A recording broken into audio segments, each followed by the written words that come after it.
Welcome to the Our Work Matters podcast of the Florida Developmental Disabilities Council. If you are an individual with an intellectual or developmental disability, their family member or caregiver in Florida, this podcast is the place for you. The FDDC's purpose is to promote policies and best practices for the IDD community through education, advocacy, and partnerships. In this podcast, we'll be sharing ways you can get involved by highlighting our partner projects, legislative platforms, and advocacy opportunities. So come learn more and join our community. Welcome to the podcast. I'm your host, Dr. Chris Reeve. And in this episode, I am so happy to welcome Dr. Celeste Harvey and Jeanne Farr to talk about the dual diagnosis training that they have created as a partnership between FDDC and the National Association for the Dually Diagnosed, which is also known as NADD or NAD. So thank you so much, Celeste and Jeanne, for joining us today. I think our listeners are going to be really interested in this information because this is a topic that really isn't talked about nearly enough. Before we dive into talking about all of that, Jeanne, can you tell us who you are and what you do? Sure. And thank you for inviting me here. I'm delighted to be part of this podcast. As Chris said, I'm Jeanne, and I work as the CEO of NAD, and we are an association for people with intellectual disabilities and co-occurring mental health conditions. And I have had the privilege of working at NAD for I'm in my 8th year now. And before that, I spent about 30 years working in various leadership positions, working with people with intellectual disabilities and co-occurring mental health challenges. I'm also a very active family member. I have spent my life with my brother who has intellectual and developmental disabilities, and am very much involved in all aspects of care for my nephew, who also has co-occurring challenges. And my passion and love and appreciation for their incredible beauty as people is part of what drives my work. So that's all you need to know about me. That's great. So let's tell us a little bit about yourself. Sure. Hi. And it is truly an honor to be able to be a part of this group and to have this podcast with you. So thanks for that invitation. I'm a native Floridian, so anything that I can do in the great state of Florida is something I'm excited about. It's really great. So my name is Dr. Celeste Harvey, and I am an associate professor in the Applied Behavior Analysis Department at the Chicago School in Dallas, Texas. I'm also a board certified behavior analyst at the doctoral level. And long before we had this program, the BCBA degree, there were Florida certified behavior analysts. So I even predated quite a few of those folks, and I hate to say my age at times or give that away. So I've spent about 4 years as a consultant with NAD on various projects related to how to provide effective supports for people with dual diagnoses across the country, and then was invited to work together with this excellent team to develop a training for the state of Florida. I'm so glad you guys are here. Before we start talking about the training itself, can you give the listeners an overview of what exactly dual diagnosis means in this context? In the area where we work, and when we talk about dual diagnosis, which is a term that we're actually kind of moving away from because it confuses people. But when we use the term dual diagnosis, it refers specifically to someone with an intellectual and or developmental disability and co-occurring mental health condition. That is what we mean by that term. And this project is focused on people, on individuals who have intellectual or cognitive disabilities and other developmental disabilities such as autism, who have a co-occurring mental health diagnosis or a mental health condition that is not diagnosed. Thank you. And that, I think one of the reasons that this training really stands out for me is because my sister is in that situation. She has a dual diagnosis of autism. She actually doesn't have the diagnosis of autism, but that's what she has. And as well as depression and anxiety that she struggled with. And so that was one of the reasons that when I heard about this, I was like, we have to talk about this. So why is it important for practitioners to have training that is specifically on working with individuals with a dual diagnosis? Right. So many individuals who do have intellectual and or developmental disabilities face difficulties with expressing their needs and concerns due to communication challenges. Some will struggle with communicating using words, including sign language or picture symbols, or even speech devices to tell others if they're not feeling well and what's wrong. And in the context of a co-occurring mental health diagnosis, these types of experiences are challenging for all of us, I think, to put into words. But if you add the additional difficulties that many people with a dual diagnosis face, it becomes even more difficult. And then it becomes incumbent upon us as the caregivers, support networks around the individuals that need us to detect signs and symptoms early that may be manifested more like a behavioral concern that isn't spoken verbally or communicated in the typical ways. We're instead looking for those signs that tell us we need to get involved. So for instance, maybe you're working with someone who is feeling sad or depressed, but they have a difficult time explaining what they feel, or they don't know if their perceptions will be believed by others or understood. So sometimes all we can observe is their outward behavior as a sign that more support is needed. In the case of a depressed person, for example, the support person's team might watch for episodes of crying or withdrawing to their room more, refusing to do things that they previously enjoyed, or even more serious things like making comments about no longer wanting to be alive, as those signs that we would look for of emerging depression. And these are things that would be decided with the trained professionals, therapists, as part of a team that wraps around the person, so that then we can use a variety of strategies and include the self-advocate, the person at the focus of our interventions, parents or other caregivers, the residential support staff, friends, therapists, counselors, physicians, and psychiatrists, behavior analysts, to get involved and respond at the earliest signs of a developing crisis and then work to circumvent it.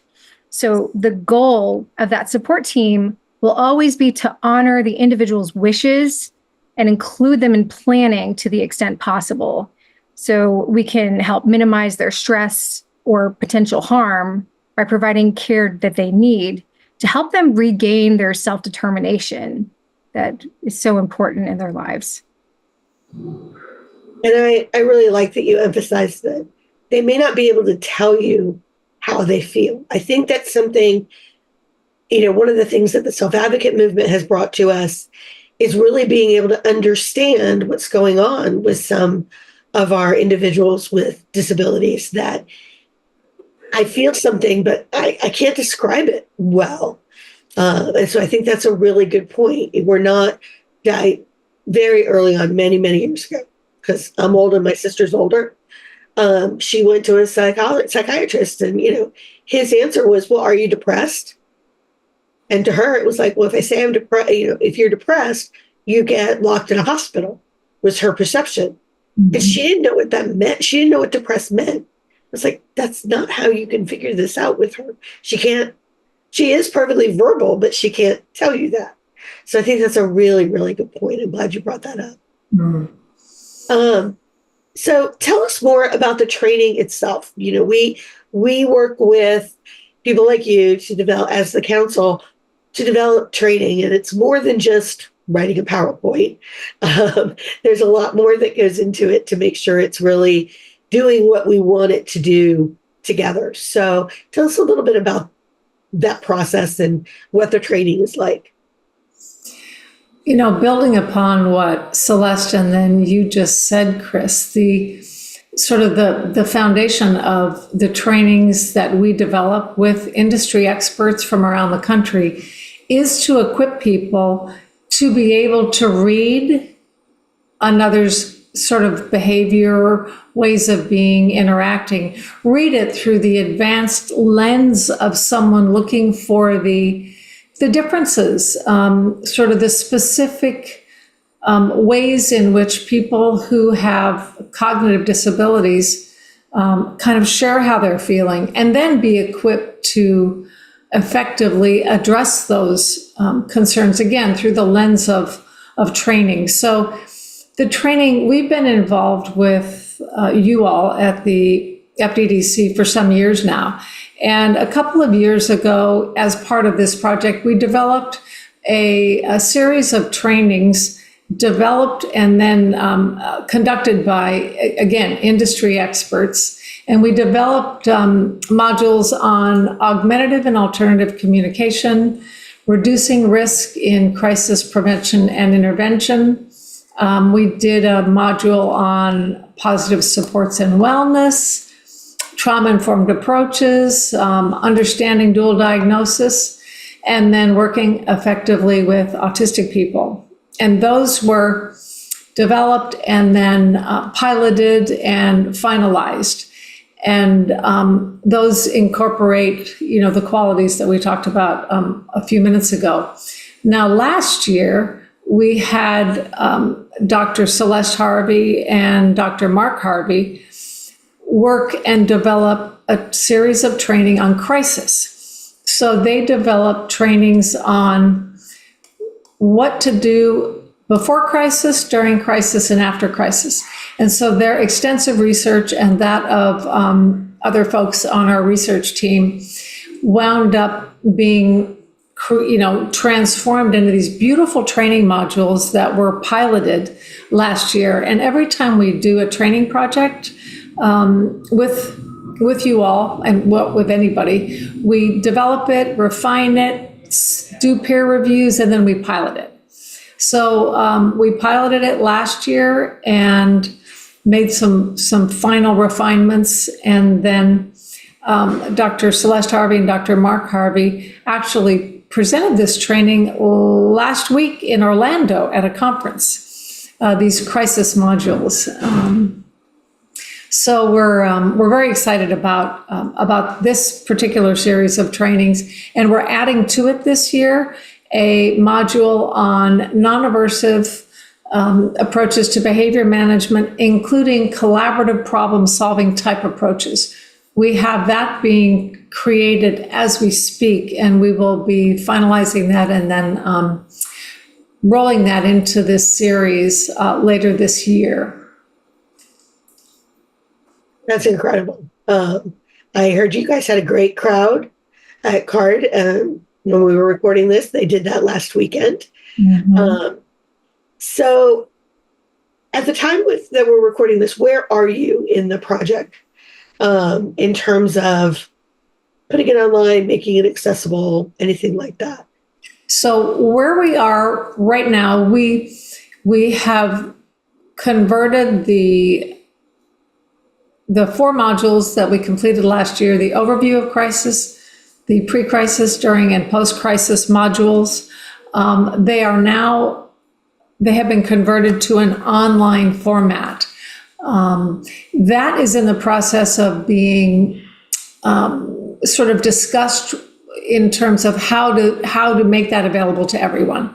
So the content is made. It's made in an asynchronous format that can be utilized on an online platform. So it's all ready, and it has been piloted also. So it's ready to go as soon as we all discern the platform from which everybody who wants to in Florida can access the training. And then we will continue throughout this year and for, and thereafter, providing these trainings. So we're going to take advantage of other conferences that are happening. And we're also going to create an opportunity within Florida for people to come to these trainings. They were, beautifully received last week, and Celeste and Mark are very talented trainers, and I'm very excited for other people to also benefit from that. I mean, I know this material, and I learned a lot watching them, because you always learn from people who have such incredible depth of experience and knowledge. It's just like these, kind of pearls of wisdom come out. No matter how many times, folks like that present this work. So I'm really excited about this project because I think it brings highly needed training that can be helpful for anybody in the developmental disabilities population, but that really dials in on what the needs are for those who have a dual diagnosis. And as you're going along and doing pilots, we will definitely make sure that people know how to get involved with that. So when you're presenting in the area, we will definitely make sure that's on our social channels and in our newsletter and things like that. So tell us, where can our listeners learn more about NAD and working with the work that the population and the work that you do? People can learn more about NAD and what we have to offer really by going to our website, which is www.thenad.org, which is THENADD.org. And let me note about the pilots and the trainings that will be coming later this year. We have already piloted the crisis training and will be piloting the non-aversive approaches to behavior management.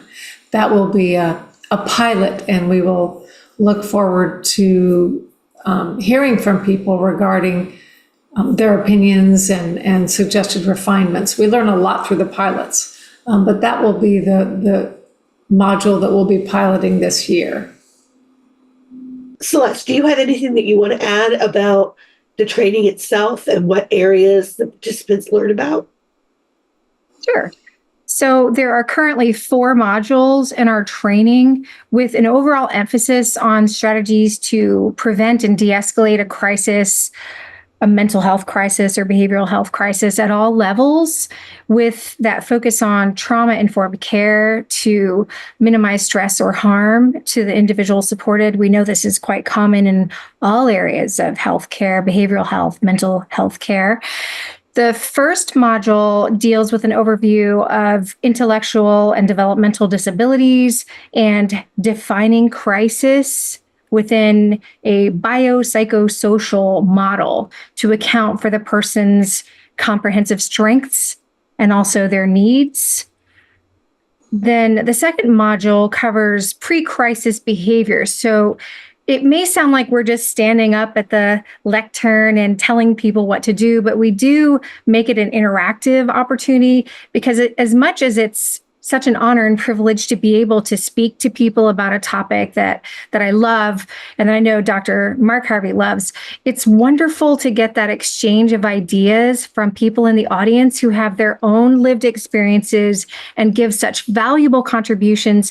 I see people after these presentations approach each other to exchange numbers and details, and they ask us if they can keep in touch about the program development. So that's the beauty of it. That second model on pre-crisis behavior, we're talking about the signs or symptoms of pre-crisis behavior and how we really identify what we often call precursors, those signs before things have gone really, really badly. Usually before a mental health crisis, there are those outward signs of an impending problem that we need to use extra care to notice and hopefully prevent a worsening situation by convening a team and determining the best steps to take. So we talk about some strategies like box breathing, teaching people how, and these are the clients or the individuals we support, how to use box breathing to de-escalate, detecting when they're feeling stressed, relaxation exercises, and there are some other topics about apps and programs that are available now. Like one is called the Red Panic Button app, and we teach people how they can load the app on a person's device, smartwatch or phone. And if they send a message just by pressing the button, it will alert the entire team indicated in the app if there's a problem and exactly where the person is located. So you can configure that. And we talk a lot about the development of a personal crisis plan in that unit. So there are links to templates for developing a personal crisis plan and other materials that we hope will be useful. There's a third module that covers strategies that we would use during a crisis. So it focuses on management of safety and well-being for the individual supported, how to de-escalate a situation. And there are also some resources specific to the state of Florida. There are mobile response teams all throughout the state of Florida that might be helpful. There are links to other helplines. And of course, our national 988 crisis hotline that just recently became available, I think 2023, July. And then there's the fourth module. The final module is on post-crisis intervention, which is so important because it's our mission to conduct those incident reviews after a serious event and then debrief after the crisis, talk about what happened as the crisis developed. Really important to talk about things that worked and didn't work for the individual, and then make those modifications to the crisis plan should there be a future incident. And last, just providing support and promoting good self-care for the staff and the other individuals that were involved in the incident. And it's important too to note that this is not a one size fits all. It would be the wrong approach for me or for anyone to stand up there and say, this is exactly what it looks like, this is what you do, because it's an evolving process that we have to be willing to be good listeners and receivers of information to then be able to take that back with a team of professionals and caregivers and the individual supported to do better, make a commitment to do better for them. Thank you so much, Celeste and Jeanne, for sharing all of that with us. I am really excited about how this is going to help individuals with dual diagnosis as well as their caregivers to really make sure that they have the right kinds of supports. We'd love for you to get involved with the council, and you will get information about when piloting is happening and things like that. You can start by visiting our site at fddc.org, and we'll include the link to that as well as to NAD in the show notes so that you can check those out as well. Thank you so much for joining us for this episode of our Work Matters podcast. We are so glad that you are part of our community.